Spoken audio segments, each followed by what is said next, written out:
How have you found balance in your creations and, making a living, even making a living off your creations? Well, I was blessed with the talent to make beats. So I've been making beats for people, and I sell them, and I do I take after my mom and my dad as far as having different hustles. So I think that's the key there. Yeah. You have to have different. You have to have different hustles. Yeah. So right now I'm making beats, doing graphic design. Okay. Yeah. I'm painting. If somebody needs cover art done, I'll do that. That's graphic design. Songwriting, engineering. So all of these little hustles. I think last night I made $40 from recording somebody. That's probably my least favorite out of all the hustles. But yeah, just having those little hustles, man, and just, finding things that you know how to do and do well, that people can just provide value to people, and you'll be okay. Now, the team aspect, is that something that you're looking for? Are you looking for to make a team? Yeah, for sure. With an independent artist, it's something that you need, especially you need people that you can trust, with your work and with your brand and with your vision. That's is super important. And it's dope to do everything by yourself, to be skilled in that way. But I learned that you can't be the boss of everything. If music is your thing, then let that be your thing. Because when you add all of these other elements into the pot, you're diluting and you're hurting yourself. You're taking away from your creative aspect. So you're doing that, and then you're trying to manage yourself, and then you're trying to get your branding together, you're trying to book your shows, you're trying to do all that. You're making less and less time to be as creative as you can be. So it's important to have a team, and I'm definitely looking for that right now. I got people that I work with, I make music with, but as far as somebody that really gets the vision and understands the vision right now, I have yet to find that. But I always tell people, you want to let them people find you and just work your hardest, and do what you have to do, but let those people find you, because when they find you, you'll know it's genuine and they really want to help you. If you go out and say, hey, can you be my manager? Then in the long run, it's going to be well, I ain't have to do this. You asked me, you came to me. I ain't come to you. You know what I'm saying? But yeah, I say the artist just got to work hard and then let people come, because they will come. Yeah, once you got a buzz for yourself, I almost look at it as somebody once told me bees come to flowers. Exactly. So you just bloom and you do your thing, and they'll come. Yeah. So that's a fact. Now I have a question about, in terms of when is the right time to do something like that, because I feel like a lot of artists, as soon as they start recording, they I need a manager. Yeah. as soon as they get the mic set up in the crib, they all right, I need a manager. When do you know when is the right time for you to start, making a team around your brand? When you really can't handle it anymore and it's too much, that's when it's time to start looking for a team, or at least putting the idea in your mind that you need a team. You can record all day, you actually want to record, you actually want to have as much music as possible. So when you're making this music and you putting it out, and you have something for somebody to listen to, and now you have these records, and then you got records that people can listen to, and amongst these people are your future manager or your future business partner. You know what I'm saying? So you want to have music out, and you want to have people listening to your music. So if I wanted to manage somebody, I'm gonna listen to your music, but I'm also gonna look at the people that are listening to your music. I'm gonna look at what they're saying. I'm gonna look at what they like about you. So when you have music out And when you have your brand together, you know who your target audience is. Important. And when you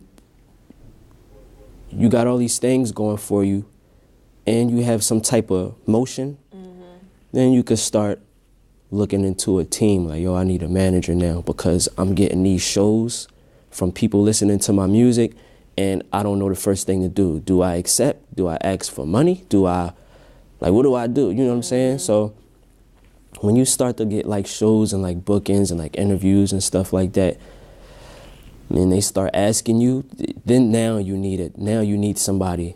You need somebody. You need somebody to help. Basically, when you have something to manage. When you have something to manage is when you need a manager. Right. That's essentially it. Mm-hmm. I saw you wrote something like on your Twitter, and it was like, and you highlighted it in the word section, and it said, "All of my idols dead, even the living ones." Yeah. Tell me about that, because I was like, dang. I was like, dang. Well, people that I consider to be my idols, well, number one is my father. Number two is Michael Jackson. Number three is Quincy Jones. And then there's Kanye West. I knew he was going to say Kanye. I was waiting for Kanye to come out. I knew he was going to say Kanye.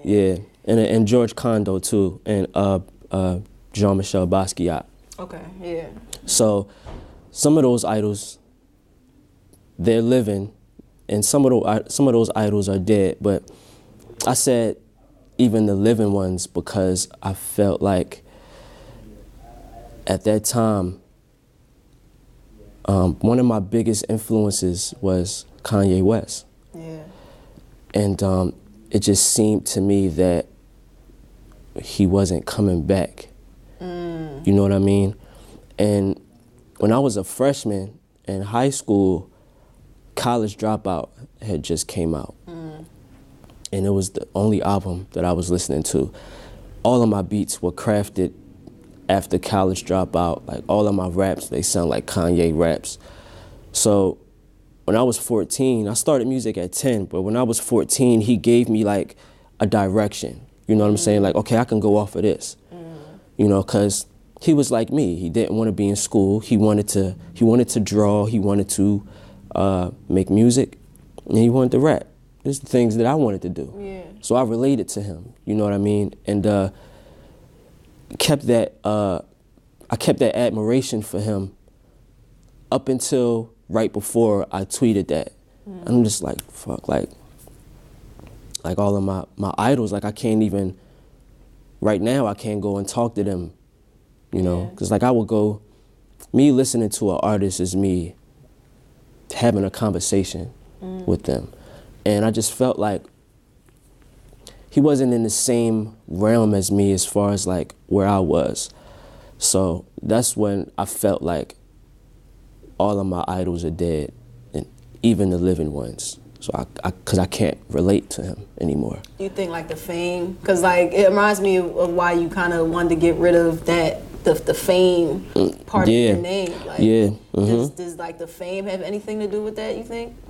Yeah, maybe. I'm not him, so I don't know like, you know, what's going on with that. But it may be. And, you know, that was always something I was afraid of too, the fame. And it's actually one of the reasons for the name change. It's not something that I've really desired anymore, the fame, you know what I mean? And just having people call me that, it was just like, it didn't feel right. Because I'm the opposite of, you know, somebody who you would think is famous. I'm introverted, like I'm quiet. Yeah. You know, I don't talk a lot, unless we in interviews. But it just wasn't me anymore. But it may be that. It may be the fame. It may be, I don't know, man. Like people got their different paths. Like I would never know. I just know that I couldn't relate to him anymore. Do you think it's possible for like a creator to be in that world and still maintain their creativity, their natural creativity? Oh yeah. Yeah. For sure. Yeah. I think Kanye is one of those people. He just has to I feel like he has to go back to the basics. And that's what I felt like I had to do. Like I just felt like I was thinking too much about everything. Just trying to do too much. Worrying about other people's opinions. You know, I just couldn't do it anymore, you know, and I just needed some time to myself with like some of the closest people around me, you know, a small, I can't even say a handful, you know. So I just needed that, just to be by myself, and that brought back my love just for creating, you know, just not worrying about what anybody else is thinking. So I feel like if you can get to a place where you're alone and you have some mental space, like enough mental space where you can say, I'm confident in what I'm creating and I don't need anybody else's opinions. I'm just going to do this and I'm just going to be myself. I feel like if you get to that point, you can be that. You know, you can have all of this glamour and fame and money, as long as you know how to take time for yourself and be with yourself. You can keep that.